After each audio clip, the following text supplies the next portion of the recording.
Okay, welcome to this evening's Fertility Network UK webinar for South Asian Heritage Month 2023. Thank you everyone for joining us tonight. I'd like to start by welcoming you all to Fertility Network UK's first South Asian Heritage Month webinar. I'm Jenny, the Ethnic Minorities Community Project Worker at Fertility Network UK.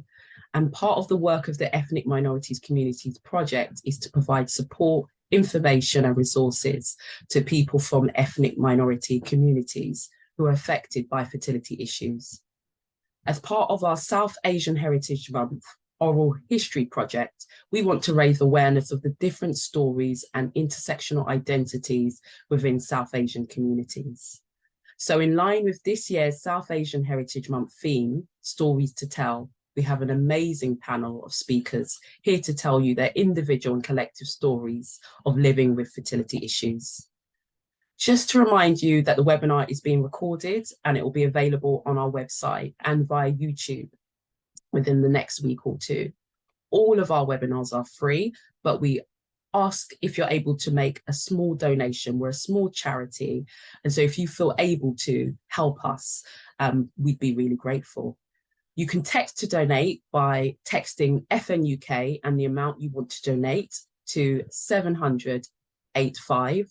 So for a one-off donation of £5, you can text FNUK5 to 700-85, or to donate £3, you could text FNUK3 to 700-85.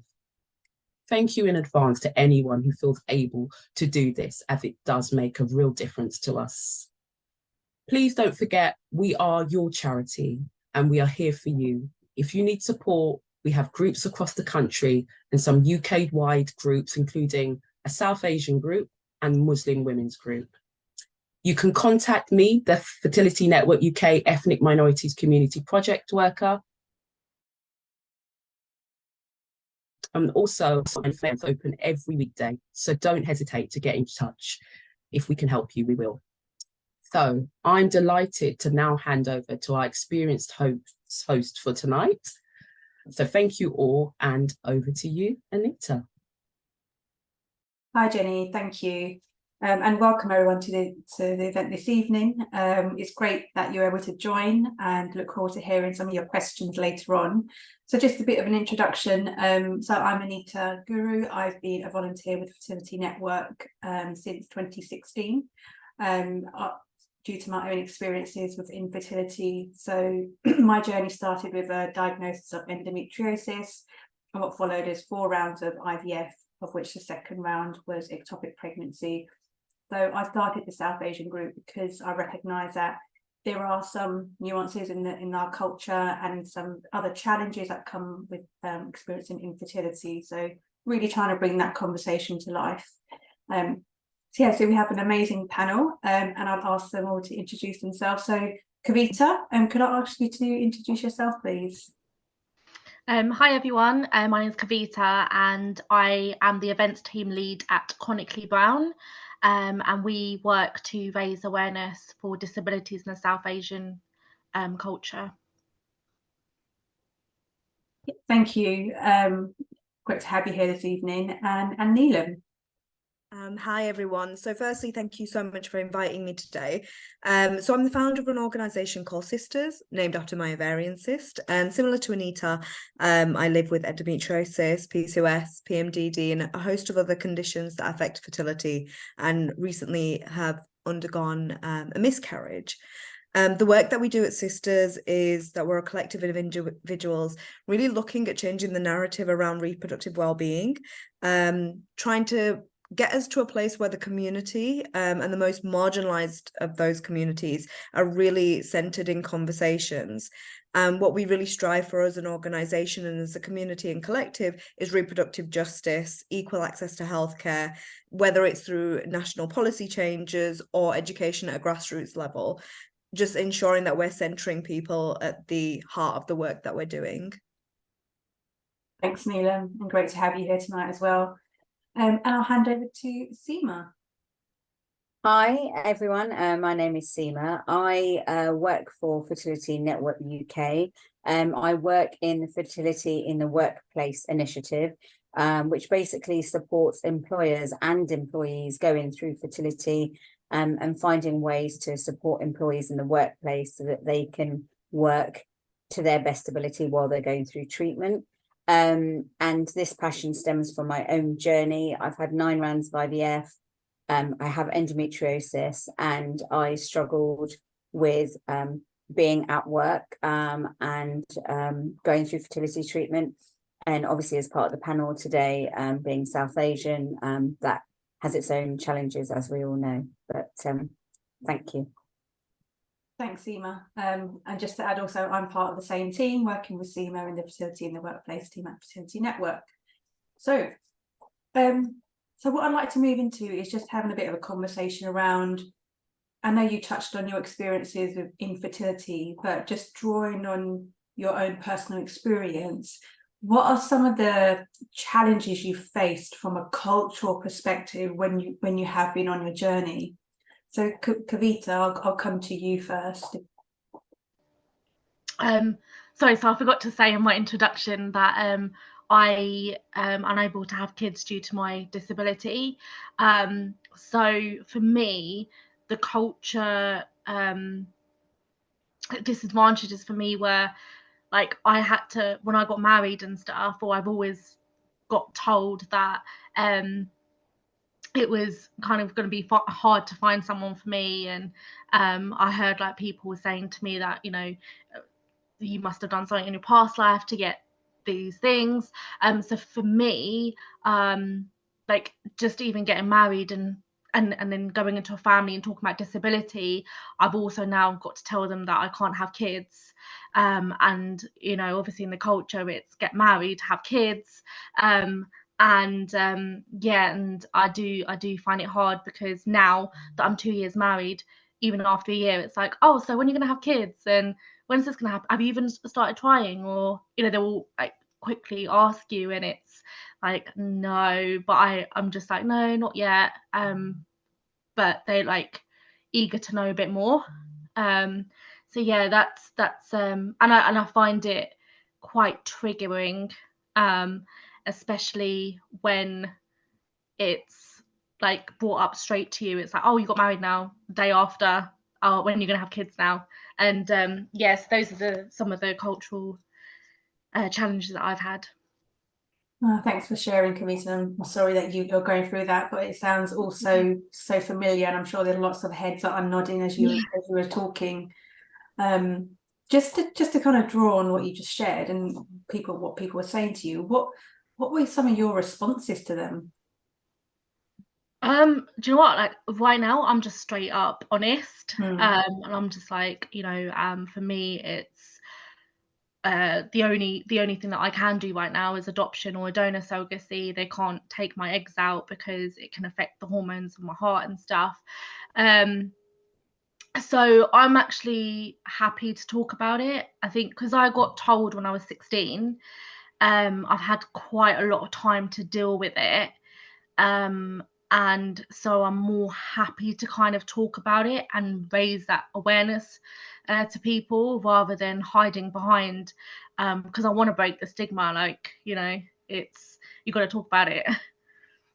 Absolutely. And it's great that you're able to, you know, you have your response and you can be open. A lot of the time, you know, it's a giggle and a shrug, and it's like, you know, you try to avoid that conversation, and then you're trying to avoid those people that ask you that same question. So it's great that you could be so open, and thank you for sharing that. Thank you. Neelam, I'll come over to you and same question to you, kind of a bit more about kind of your journey and what you faced from the sort of cultural perspective.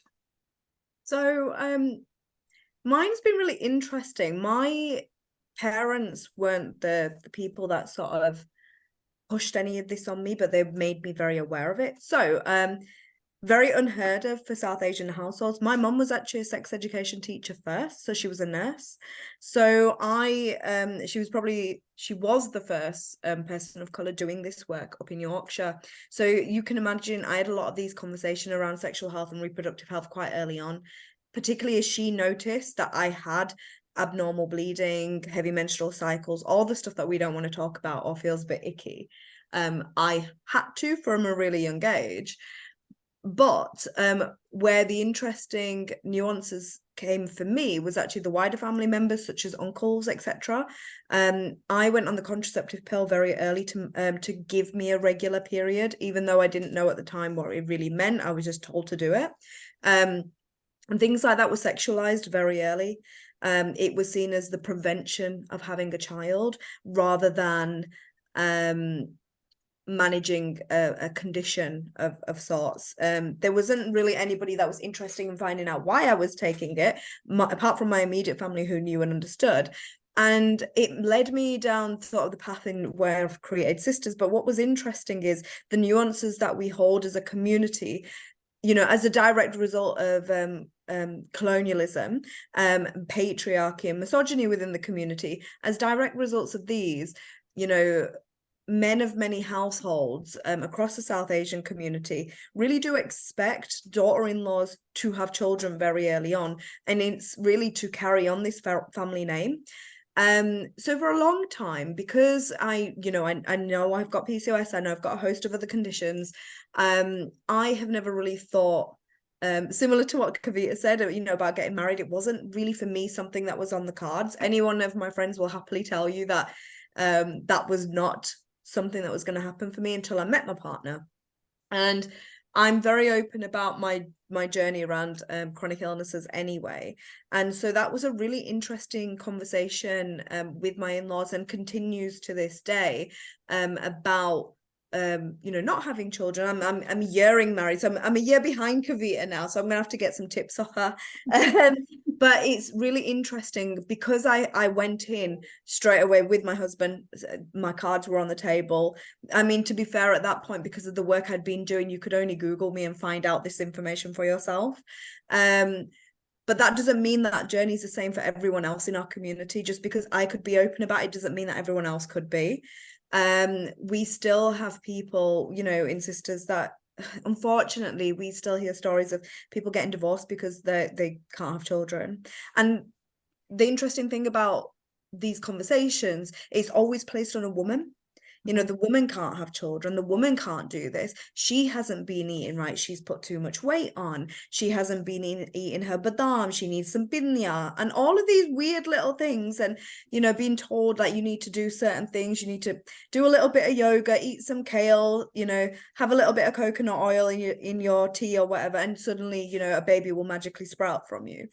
But I've never heard anyone come to a man and say the same sort of information. And there is a fertility issue for South Asian men, but no one talks about it. And that's why when we talk about the reproductive justice angle, we mean this equally across both sexes, and how the conversation needs to be a bit more nuanced in that way. So I think women get a really raw deal when it comes to, you know, just fertility in general, because we just look at the woman and a woman being a problem rather than it being an alternative or looking at different ways of growing a family.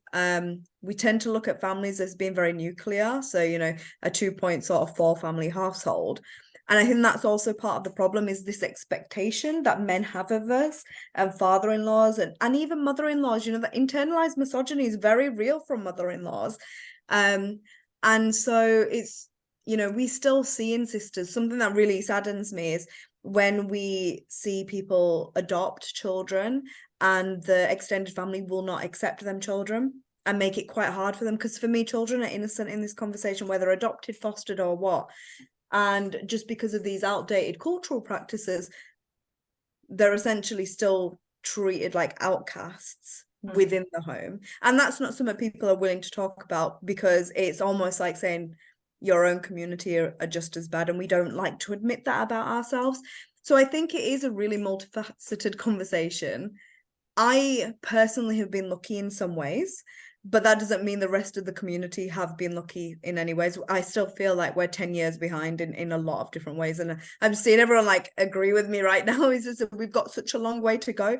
And I think a lot of the things that I've heard quite a lot, particularly as I've recently had a miscarriage, is, you know, go to the Gurdwara, you know, pray this away. And I've been praying away my endometriosis. That hasn't got better. My PCOS hasn't got any better. My PMD hasn't got any better. And I think it's such an onus and a bit of a cop-out to turn to people and say, go and pray it away. And I see that happening more often than not. And people get desperate. People get really desperate. And I'll pick on vulnerability, you know, in some of your other questions later on, because it's been quite a recent loss for me. It's been really interesting to see how vulnerable and how people in our community take that vulnerability and aren't empathetic. You know, they're really looking, they're very much, don't worry about it, it'll be fine next time. It's very brushing things off. So I think that's also a big part to play in this as well.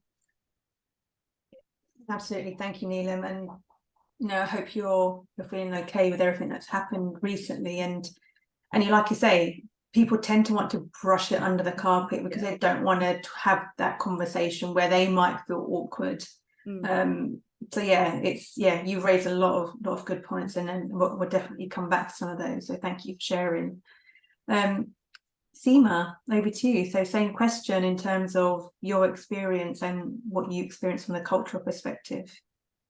Yeah, so I mean, I was nodding my head when both of you were speaking because I could relate to so much of it. But I think for me, coming from a big family, having lots and lots of cousins, it's kind of expected that you, as you were saying, Neelam, that you have, you know, the path, you get married and then you have babies, and that's what we do. And there's nothing that deviates from that plan. And I got married later. Not even that late. I was 30, but you know, then it was considered, well, it still is a bit late. So then when I was trying to have a baby, it's just that constant pressure that comes with, well, why isn't it working?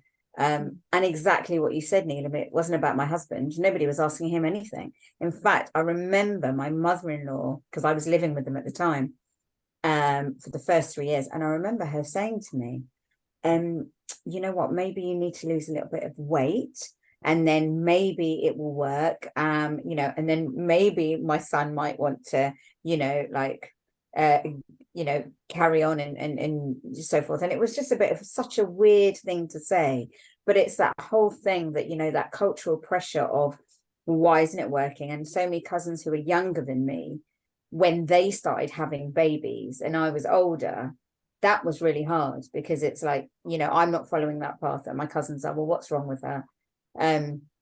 And definitely that religious thing. I've tried everything. I remember going to events and like somebody sitting there and going, oh, quick, you know, after the like Hoven or whatever has finished, Seema, go forward, quick, go forward, get a molly put on, you know, do like, let's do something. And it would be in front of everybody. And I'd be like, but has anybody actually asked me if I'm okay? Do I want to do this? No, push her forward.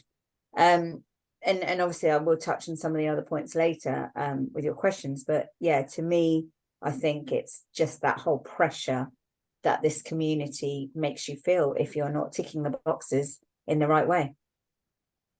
Yeah, thank you, Seema. And I think, again, we're all nodding along. And it is very much, with anything, and if anything is not going right, it is put on the woman, regardless of whether it's, you know, you're not doing well financially or you're not having a baby or something else isn't happening. It generally goes on the woman. But with fertility, it's 50% to do with a woman, 50% to do with a male. And that's the same for if there's any problems or challenges or something medical. But I remember being diagnosed with endometriosis, and clinically I was told that's the reason why you're not having a baby. But women who have endometriosis go to have a baby. So again, it's still all this kind of blame almost and holding someone accountable for why it's not happening, when really there is no definitive answer to that question. So in terms of kind of where you're, if you could go back, say 10 years, is there anything you would change or say differently to people or to anyone in the family that you think would have been helpful? So the you now, from your learnings, anything you would have done differently 10 years ago?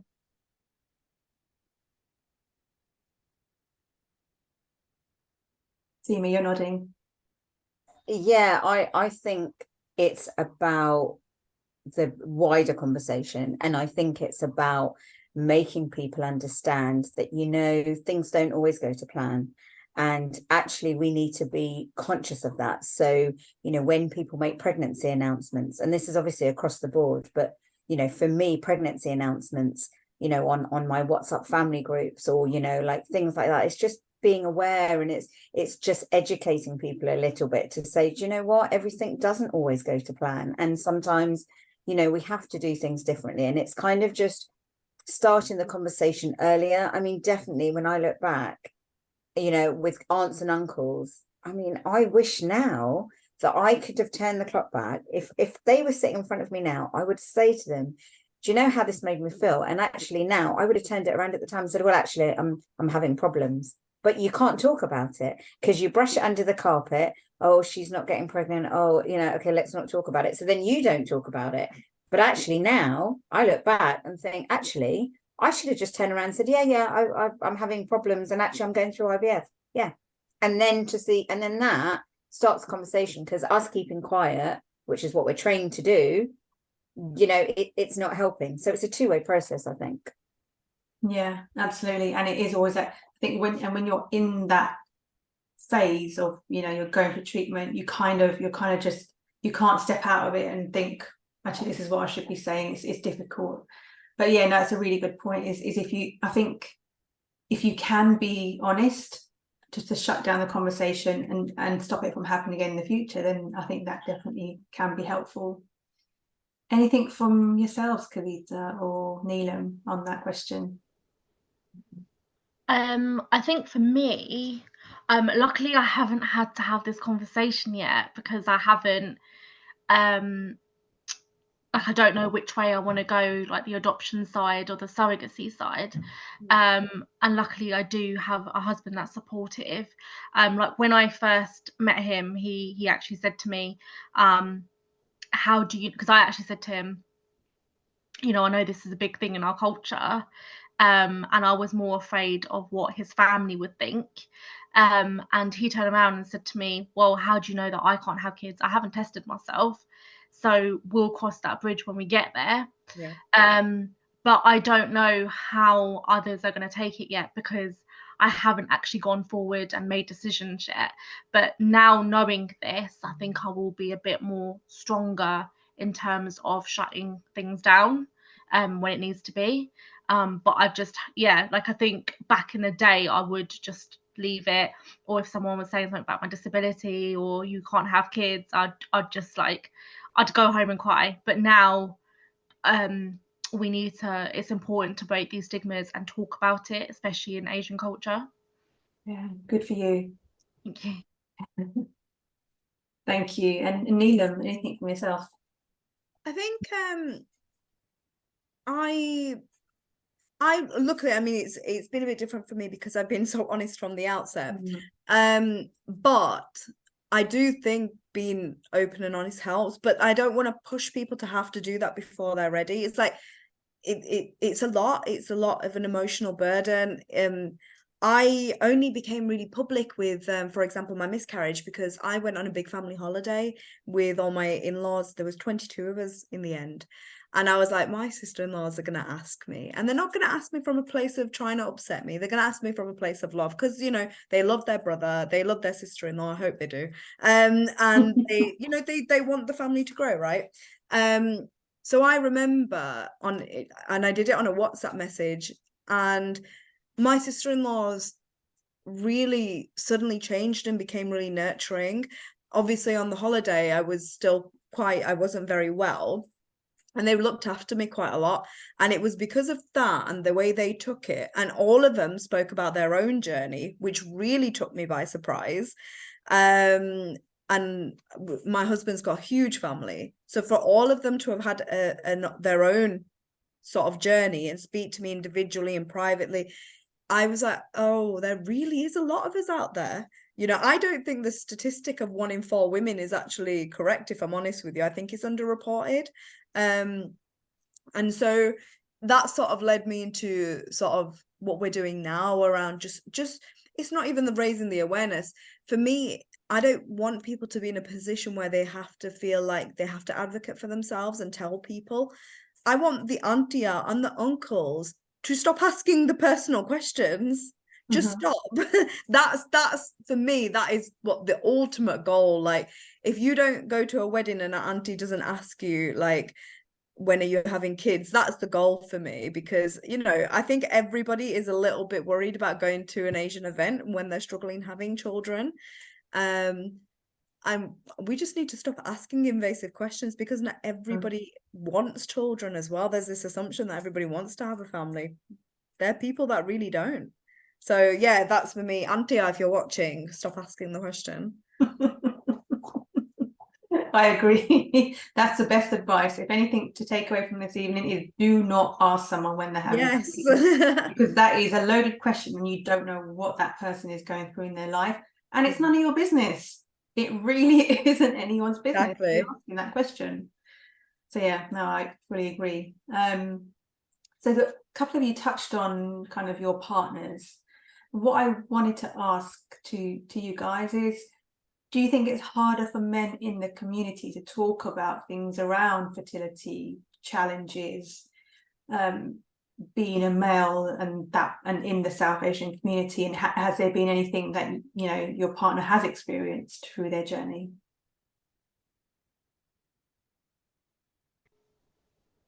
I think for me it's been easier because we talked about it to begin with, but I do feel like a lot of men do have a fertility issue, but when it comes to you being married, they always blame the girl. So I think that's probably why, like, I don't know if that's why men don't talk about it, or but I think for me it's been honest and open from day one. But I do know that a lot of people, like, just from hearing other people's stories, I do think that it's always the lady that gets blamed, and then it's just like brushed under the carpet after that. So I don't think like men really talk. I don't feel like men talk about it that much. Yeah. No, thank you.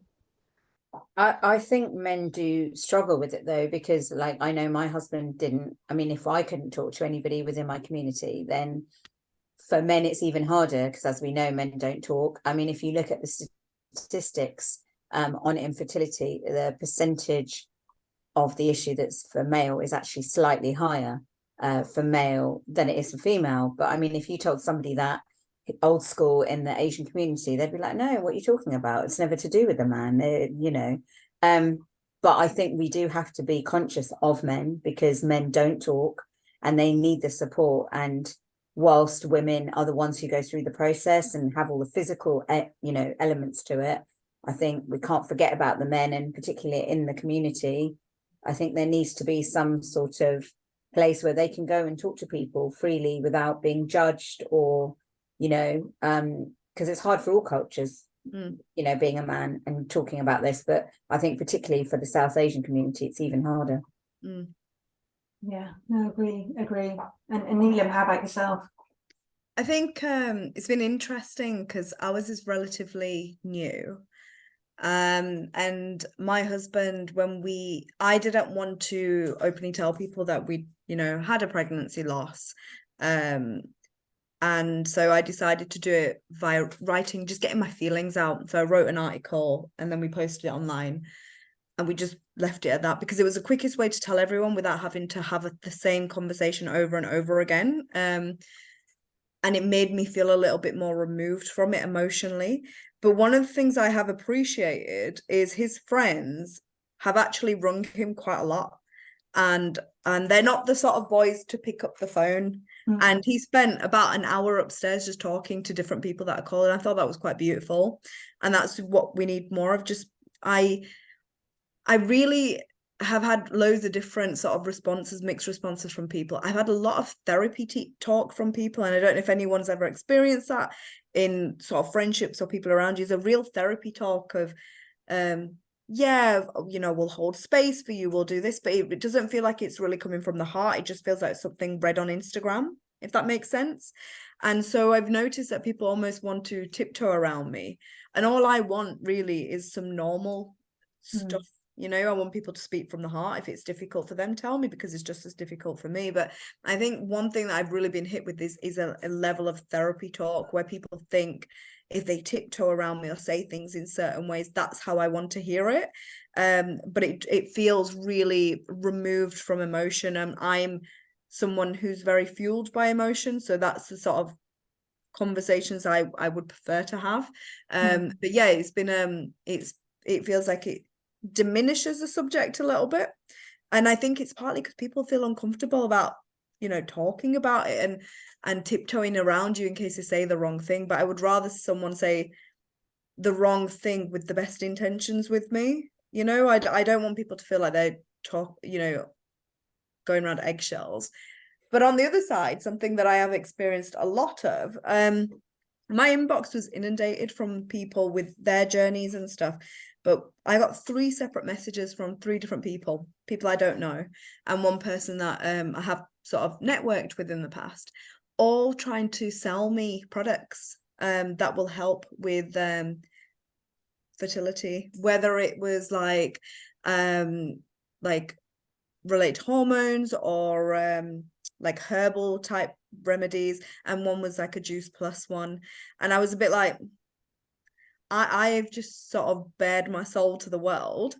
I'm talking about fertility and infertility, and it made me realize that actually there's going to be a lot of people that have gone through this who are going to get preyed upon by people like this, you know, with the greatest of respect. And you know, I mean this not to really hurt anyone's feelings, but juice plus isn't going to make me have a child. You telling me to eat a load of badams isn't going to make me have a child. And I think it really concerns me when we see stuff like this on social media plastered around. And so that's something that really surprised me after my own journey, getting that. I was a bit like, oh, okay. But it made me realize that if I've got this, then there's going to be other women out there who might not know, who might be that desperate, who really fall for that, you know, fall victim to having to buy these products thinking it's going to help them. So that's something that a big worry that sort of came out of it for me. Yeah, and that is the word vulnerable is really, I think, a good word to use for anyone going on this journey, because even when you're, you know, working with the clinics and anything that anyone recommends or says this might increase your chances, you'll kind of do it. And a lot of these add-ons in the clinics, there's not even any sort of data to suggest or like scientifically reinforce it. So yeah, no, it is very much about being careful and watching out for that fake information, or it's just that hope, it's that little glimmer of hope. Anything you see or hear, you kind of want to increase your chances. But taking it back to the kind of conversations in the South Asian communities, I know, Neelam, earlier you said if there's any advice that you give is don't ask that question. But is there anything else that you guys would change, advise, or guide anyone in the community about approaching someone who may be experiencing infertility or they know is experiencing infertility? Kind of what would be your kind of top tips of almost what to say and what not to say? Did you want me to start? Anyone, go for it, Neelam. I look, don't ask the question about when are you having children, and I don't give unsolicited advice. If I or anybody who's going through this journey wants some info, knowledge, they will ask you, right? We've got a mouth. We'll ask you the question. I understand that people trying to come from a place of trying to help you, but I also don't need to hear it in those moments. You know, it comes back to being vulnerable moments, because they tend to be in those social situations, you know, family situations and stuff. So you have no control over it. And you have no control over your actions. You've got to kind of, it's almost like you've got to toe the line because you're probably with family. And also you really do sometimes just want to kick off and be like, actually, this is what life is like for me. And so really, it's just don't come with unsolicited advice. You really care about someone and you really want to help them on this journey, drop them a text, pick the phone up to them and just see how they are. There's nothing better than doing that for someone than there is giving them advice at a family wedding, which always seems to be the case. I don't know why. Neelam, it sounds like you go to a lot of weddings. Got a very big family now. Sounds like it. Thanks, Neelam. Kaveeta?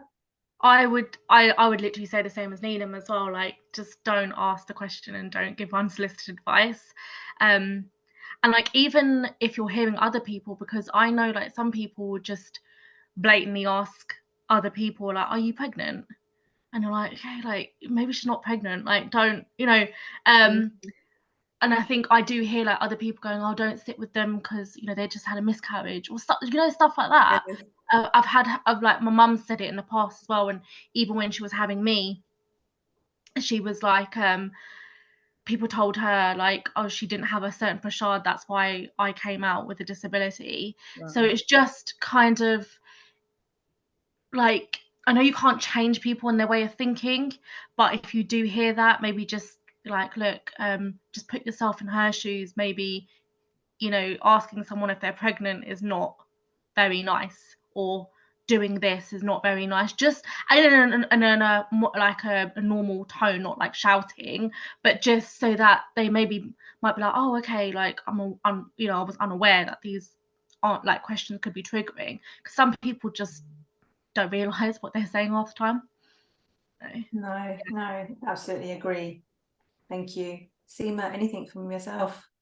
I think just acknowledgement. That's what I wanted. I just wanted somebody to say, you know, sorry you're going through this. I mean, my journey spanned over 10 years of treatment, and you know, I'm really grateful that luckily my 9th round worked and I have a child. And I cannot tell you the amount of people within my family and my husband's family who, after I announced I was pregnant, which after, you know, going through all of that, you don't do anyway, and it was, you know, like leaked, and they were like, oh my gosh, you know, because I didn't want to shout about it. So many people came up to me and said, do you know what, we wanted to ask you, we wanted to talk to you, but we were scared. And I was like, so you've had like literally 9 to 10 years of where I've not had a child and I've been married, and you didn't want to, you know. And so, and that, it was reassuring, but it wasn't, because it's like, gosh, I wish one of you had just said to me, you know. But then it took for me to actually have a child, so you felt in a safe space to be able to have that conversation. And since then, you know, infertility in our community is huge, and I now have people contacting me who are like, oh, can you talk to my friend, because, you know, I know you've been through it, can you do this, can you do that? But it's like, yeah, and I do, but it's just, I think it's about acknowledgement, and I think it's like, don't be scared. And, you know, I think people are scared to talk to people who haven't got a baby or going through treatment, because they're scared they might cry or break, or I don't know. But I think it's that. I think it's just be nice and just talk to somebody, just talk to them. That's a really good point.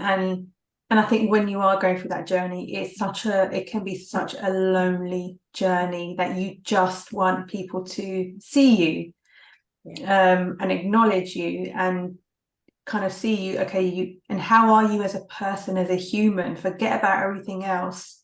How are you? Because and you guys can kind of contribute to this, but from the mental health aspect, going through this journey, it is a lot. There's a lot of pressure, there's lots of letdowns, there's lots of hope, there's lots of, you know, uncertainties, and then you're navigating a world that is so uncertain, you have no control over it. It has an impact. And then when things like miscarriage or ectopic or anything else happens, it's a traumatic experience, and it really impacts your mental health. And that's what happened with me. My mental health deteriorated really bad, and I ended up with a diagnosis of PTSD. So again, it is going back to that, you don't know what that person's going through. But just touching on the mental health aspect, was there anything that you experienced from that perspective, and anything that particularly helped you to get through it? I think for me, people's comments have really been what's hit me mentally. I remember like even just sharing like, and this is like some like family friends and family, and when I did like tell them that, and this was when I was even like getting married, it was like, oh, have you told the family that you got disability? Have you told them that you can't have kids? That was straight questions. And it was just even like, maybe you should consider not having kids because maybe you might not even be able to look after them because of your disability. Wow. And like for me, I remember like crying to like my husband, and I was like, oh, maybe I'm not fit enough to be a mother. I was questioning myself, and I had so many doubts, like, oh, maybe I shouldn't be a mother. Like, it'll be, it'll be unfair to the child of having a mum who has a heart condition and can't look after a child. And I think that affected me a lot mentally, because it created a lot of doubt in my head. Like, even maybe to this day as well, like I still question, like, should I be a mum? And like, will I be fit enough to be a mum? Will I get rejected by adoption agencies if people are saying this? Yeah. And people that are like our age are saying this. And actually that's what struck me as well. It was people that are in our generation saying this. And I did get quite like shocked by that, because it's like, I actually thought it had changed, but it's still going on. So I think, yeah, mentally, I think it's just the comments that have really hit me. And like, and because I'm not going through the journey yet, I'm sure there'll be like more to come. So I'm just like, and how I get through it is just, I do meditate a lot, and I'm quite spiritual, and I try to be positive as much as I can. But it's also the comment side of things that really hit me the most, and I just have to like continue to ignore, because that's the only way I can get through it.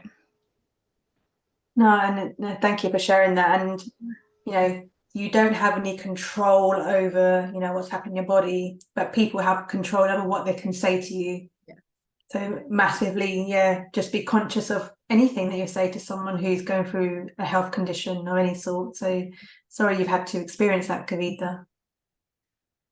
No, thank you. Neelam, Seema, anything from your side, kind of from the mental health aspect? I think for me, writing about it made it easier, because my thoughts and feelings about what's gone on recently with me is there for you to read. You don't need to guess it. It's there in black and white. It's as raw as it possibly could be. But I will say it's a journey, because there's some days where I'm like, okay, so I feel good, like everything's okay. And then there's other days where I'm just like, no, I'm jumping back into this world too quickly. I shouldn't be doing work right now. I should be focusing on healing and getting better. And it's a strange one, because I never know where to draw the line. Do I continue? I suppose because I work in this field as well as going through it myself, sometimes you wonder, do you be the martyr? Do you continue to do it because it's for your journey is going to help other people long term, but also it's okay not to have to share every bit of your soul to everyone. It's exhausting, it really is. And I think it's just a bit of a wave at the moment. Like it really can be very different from place to place. And I know that some of my friends, especially those that have kids, which quite a few of them, it's almost a worry of, like, we had friends over, shall they bring their kids? Is that going to upset Neelam? But actually it doesn't. I'm okay with that, because children aren't going to disappear from my life whether I can have them or not, and I really just don't want people to feel like they have to treat you differently. Being empathetic with someone and giving people time and space is different to stepping on eggshells around them. And that's what I want to sort of get through to people. But I will agree with Kaveeta. I say auntia a lot. We are the auntia now, like for real. Obviously, clearly not young anymore, because it's our generation too. Like, some people are rude. It is what it is. And it's because it's this unsaid thing in the culture that you get married and have children So I think once we start getting rid of what that societal norm and expectation is on us as women, you know, that will start changing things for everybody. But we need to tackle the first one before we can tackle the rest. Yeah, I agree.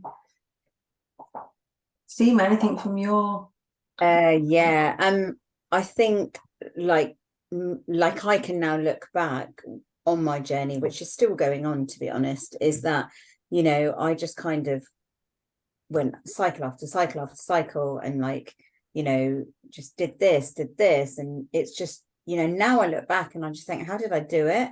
And like, I wasn't kind to myself at all, because actually I think, you know, as part of the culture, you do blame yourself as well, no matter what the stats show, whether it's the man or the woman. I mean, for me, it was my endometriosis, and a bit of the unknown as well, actually, because as you said, Anita, people who've got endometriosis still go on to have kids. So it's just kind of like you beat yourself up and you're like, right, okay, I can't have a child, right, I'm going to do this, and you kind of go on this like hamster wheel, and you just go round and round and round, and you don't stop to breathe, to take in what you're going through. I remember having a family wedding, and you know, the weddings go on forever, and I remember it was the Suggan, I think, and I had my lenga on, and we'd had the court marriage in the morning for my cousin's wedding, and I remember going to the toilets and I had a bleed, so obviously the cycle didn't work,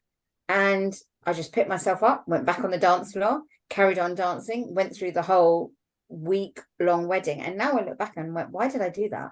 Like, because that really affected me mentally, but it didn't catch up with me until later.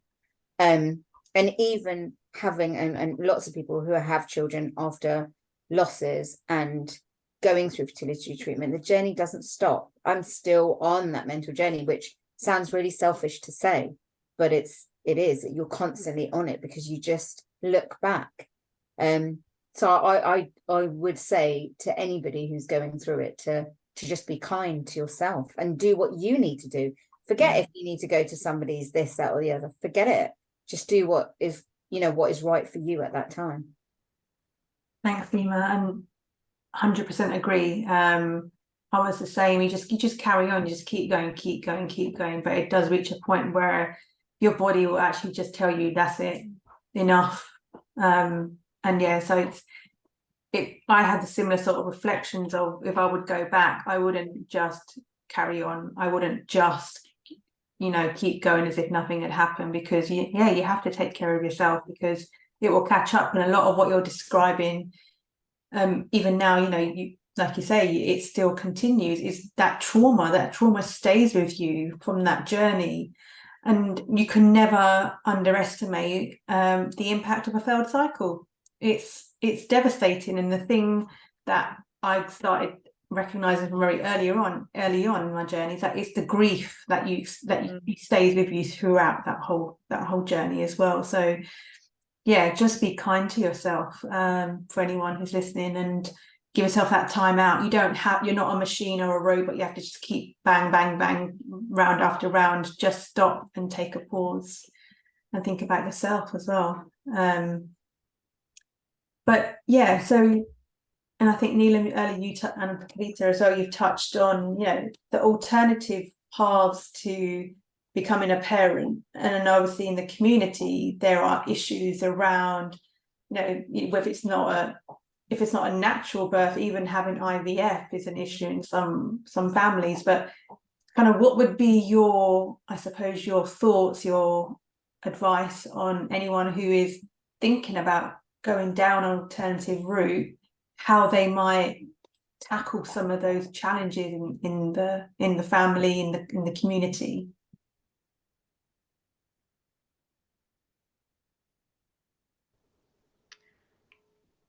So because I'm still going through this journey, I haven't really got anything to kind of say in terms of like the adoption route, because I don't know what may come up for me. But I do know that I mean, I've had conversation with a lot of people, and I think like adoption is kind of the way that some people are thinking and wanting now as well. So I think there is like more talk about it and there's more openness about it. But I don't. I think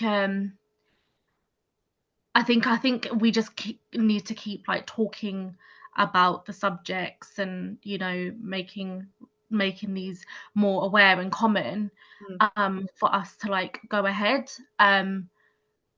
because like I'm not sure how it's gonna work out when I say adoption or a surrogacy donor. I'm not sure where I'm gonna go yet, but I think it is becoming a bit more common, and I have had talks with people where they do want to adopt more, but yeah, I think another thing that I will touch on quickly as well is that someone mentioned to me that even when we go through this, to get a fertility coach, and I never knew anything about that, but for the mental health side of things, fertility coaches are, they can help. Like I've had a lot of information from fertility coaches now, and they advise me on what goes on with adoption and surrogacies as of now. So I think that there is a lot of information out there, and there is a lot of like advice that can be given. But yeah, I don't really have any at the moment. No worries, thank you. And just to pick up the point, I know there are fertility coaches out there who have had their own journeys, or they've kind of done some studies and stuff. But I think the difference is, like coaching, for example, is an unregulated sort of field. And obviously there are people who are really good at what they do and everything. But if you're looking for, just going back to the mental health, I just remembered, if you're looking for a therapist, and I know that a lot of people might be a bit averse to it, again, there's that stigma around it. There is an organisation called BICA, so they have specialist kind of fertility therapists who you can kind of look on their system and find someone who can support you, have a specialism in that. So yeah, that's another option as well. Oh, thank you for sharing that as well. No worries. Can I also talk about donor as well? Because donor eggs, donor sperm is something that as a community we don't really talk about as well. And I think that it needs to be talked about more. Yeah. Because I think it's a viable option for lots of people, for women whose eggs are not fertile enough and so they don't work. Also for men and sperm, I think it's something that there needs to be some more awareness around it, because I think that they're really good options for people who are going through this journey, and there's lots of information out there in terms of where you can go, and then there's a myth around the fact because you're South Asian it's very difficult to get a donor, but actually there are options out there. You don't have to go to India. Lots of people go to Spain. There are options out there that don't take you, somewhere further afield if you didn't want to do that. So that's just something I just wanted to make people aware of a bit. Yeah, thanks, that's a really good point. Yeah, there's so many options, and obviously you've got things around surrogacy as well. That's another route into parenthood. Anything to add from yourself, Neelam? So this isn't a journey that I've embarked upon yet. I'll really understand it. And I think, again, it comes down to this whole topic is generally, it's almost shrouded in mystery, right?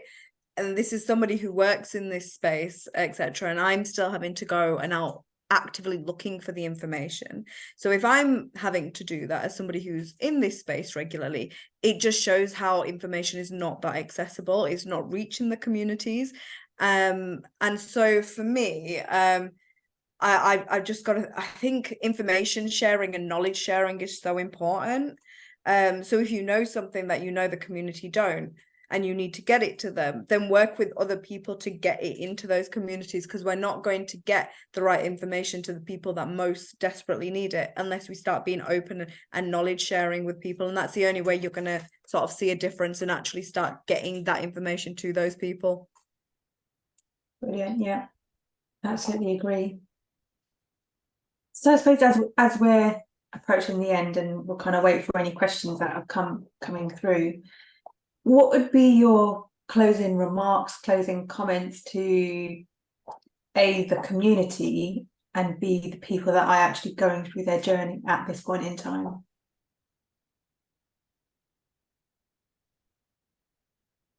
I don't want to say to people have hope, it'll happen for you, because that's the one thing that people keep saying to me is, you know, it'll happen next time, you know, lose some weight, go jogging, do this, do that, it'll happen. And the amount of people that told me to have sex on a daily basis to make it happen. Firstly, how do you know that I'm not? Secondly, my sex life is none of your business. I don't do that. We don't need to talk about that. And I think, for me, the advice is not to hold everything that, you know, there's this innate feeling of being a woman carrying your own child that isn't possible for everyone, and that's something that we just have to accept. But that don't let society's version of what motherhood looks like stop you from being a mother in other ways. You know, there's plenty of children and families out there that could benefit. So just don't let other people stop you from doing other things, because that's one thing that we hear often and time again is, you know, do you really think you should be fostering, or do you think you should be adopting?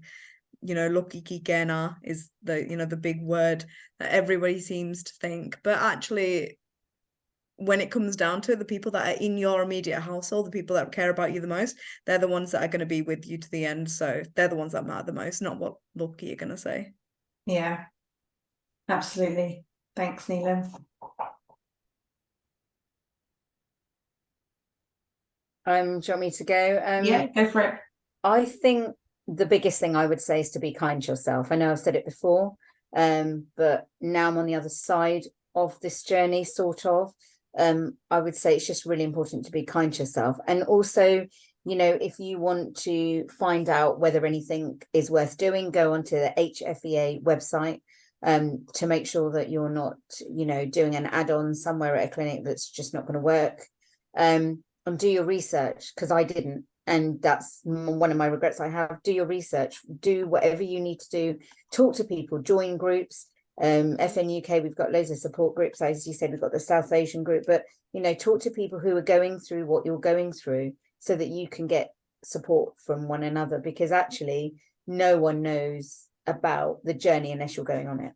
So I think that's really important, to just talk to people and be kind. Do what you need to do to keep yourself mentally in a good place. Thanks, Seema. And Kaveeta. Yeah, I was gonna say exactly the same as Seema and Neelam. Like, just, yeah, definitely be kind to yourself in the journey. And yeah, like, everyone is going through a journey as well, and it's like Neelam said, it's like Loki Gende. Yeah. And yeah, just, you know, at the end of the day, it's you know, going to be you, your husband, and your family. So no one else needs to have that opinion. And, you know, and just be kind on your own journey. And yeah, that's all I can say. Thank you so much. Yeah, and I agree with all of you. And it is end of the day, it's your journey, and no one can dictate what you should be doing and you shouldn't be doing. And, you know, there's so many different paths to parenthood. Just take care of yourself and don't break yourself in the process of trying to get to that end point. So thank you. And as mentioned at the start, there is the South Asian support group, and details will be included for the recording for you to access that. And there is a closed Facebook group where you can join as well. So thank you so much, Neelam, Kaveeta and Seema, for joining us this evening and being so open and honest. And I think, you know, your hope is to open up the conversations, and I think this will definitely help going forward. So thank you, and yeah, hope to see you soon. Thank you, Everyone. Thank you so much. Bye-bye. Bye.